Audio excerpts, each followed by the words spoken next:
अतिशय आनंदाची बातमी आहे मित्रांनो. जिल्हा सत्र न्यायालय वर्धा येथे माळी या पदाकरिता नवीन जाहिरात प्रकाशित करण्यात आलेली आहे.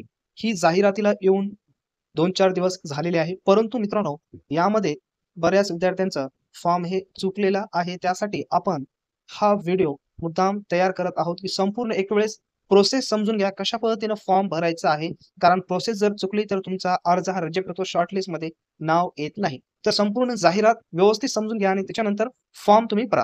पहा या ठिकाणी सर्वात महत्त्वाची गोष्ट म्हणजेच शेवटची जी तारीख आहे 23/4/2025 या तारखेपर्यंत त्यांनी दिलेल्या पत्त्यावर आपल्याला काय करायचं, स्पीड पोस्टाने हा अर्ज आपल्याला ऑफलाईन पद्धतीने पाठवायचा आहे. आणि सर्वात महत्त्वाची गोष्ट म्हणजेच माळी या पदासाठी अर्ज असा आपल्याला A4 चा जो काही लिफाफा असेल त्याच्या मिडलमध्ये टायटल आपल्याला टाकायचं आहे लिफाफ्यावर, तरच तुमचा अर्ज हा ग्राह्य धरला जाणार आहे, अन्यथा ग्राह्य धरला जाणार नाही. दुसरी महत्त्वाची गोष्ट म्हणजेच मित्रांनो, या ठिकाणी शॉर्टलिस्टचे सर्व अधिकार निवड समिती, जिल्हा व सत्र न्यायालय वर्धा यांनी स्वतः राखून ठेवलेले आहेत.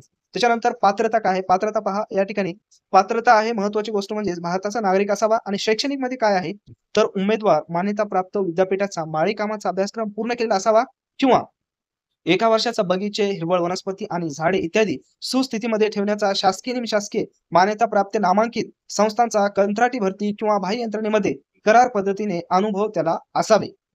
बऱ्याच कंत्राटी पद्धती निघालेल्या होत्या, त्यामध्ये बाह्य यंत्रणा आहे. अशा प्रकारचे काम केलेले त्या ठिकाणी तुम्ही अनुभव घेऊन ते अनुभव तुम्ही त्या ठिकाणी जोडू शकता. पुढे पहा, उमेदवार किमान 7वी इयत्ता उत्तीर्ण असावा.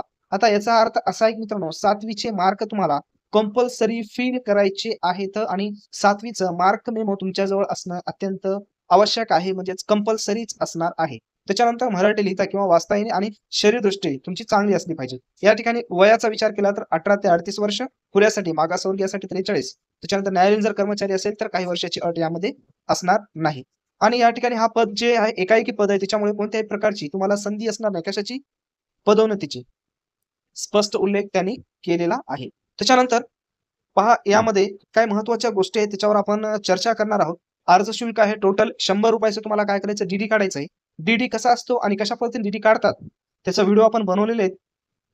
तुम्ही प्लेलिस्टमध्ये जाऊन त्या ठिकाणी तो व्हिडिओ पाहून डीडी तुम्ही काढू शकता. डीडी कोणाच्या नावाने काढायचं पहा या ठिकाणी, district and session court Wardha यांच्या नावाने ₹100 डीडी तुम्हाला डिमांड ड्राफ्ट त्या ठिकाणी काढायचा आहे. आणि महत्त्वाची गोष्ट म्हणजे डीडी काढल्याच्या नंतर झेरॉक्स पाठवायचा का नाही, तर तुम्हाला त्या ठिकाणी काय करायचं आहे, डीडी तुम्हाला सोबत पाठवायचा आहे. त्याच्यानंतर पुढे पहा, अर्ज प्रक्रिया कशी असणार आहे हे तुम्ही पाहून घ्या. यामध्ये टोटल कशा पद्धतीची असणार आहे, तर काय महत्त्वाचे पॉइंट्स आहेत त्याच्यावर आपण चर्चा करणार आहोत यामध्ये. आणि तुम्हाला काही अजून तुम्हाला स्वतःला प्रॉब्लेम येत असेल, तुम्ही जर अर्ज भरला नसेल किंवा भरला असेल तरी तुम्ही कमेंट्स यामध्ये करू शकता.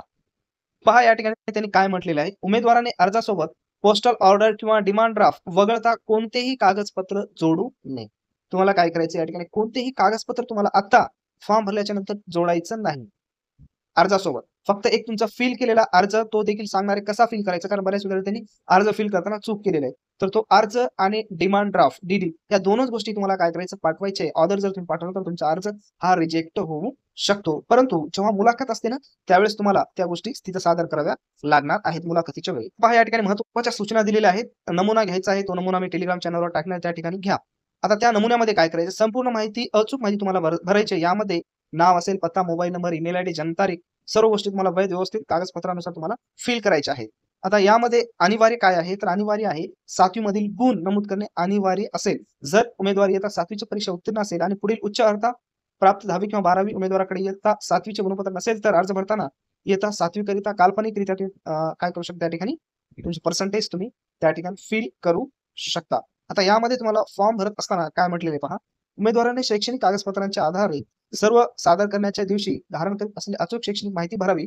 शैक्षणिक पात्रतेबाबत माहिती भरताना उमेदवाराने खाली दिलेल्या क्रमानुसार नमूद करा. हे क्रम आहे, या क्रमानुसार तुमची संपूर्ण माहिती काय असेल, फिल केलेली असेल. आता काय म्हटलेलं आहे पुढे, काही शाळांच्या गुणपत्रिका टक्केवारी ग्रेड असते, पर्सेंटेज नसते. अशा वेळेस तुम्हाला काय करायचं आहे, या ठिकाणी एक मिळालेले गुण, एकूण गुण आणि टक्केवारी असलेले गुणपत्र संबंधित शाळेकडून मिळवायचे आहे आणि रकान्यामध्ये व्यवस्थित तुम्हाला फिल करायचे पर्सेंटेज ठेवून. आता या ठिकाणी महत्वाचं काय म्हटलेलं आहे, उमेदवाराने पोस्टल ऑर्डर, डिमांड ड्राफ्ट आणि त्याचा नंबर, दिनांक अर्जात नमूद करायचा आहे आणि ओरिजिनल पोस्ट ऑर्डर किंवा डिमांड ड्राफ्ट अर्जासोबत तुम्हाला जोडायचं आहे. आणि अर्ज शुल्क केवळ पोस्ट ऑर्डर किंवा डिमांड ड्राफ्ट स्वरूपात स्वीकारले जाणार आहेत, इतर वैयक्तिकरित्या स्वीकारले जाणार नाही. ह्या महत्वाच्या सूचना आहेत विद्यार्थ्यांसाठी. ह्या सूचनांना तुम्हाला काय करणं तुम्हाला माहित असणं अत्यंत आवश्यक आहे.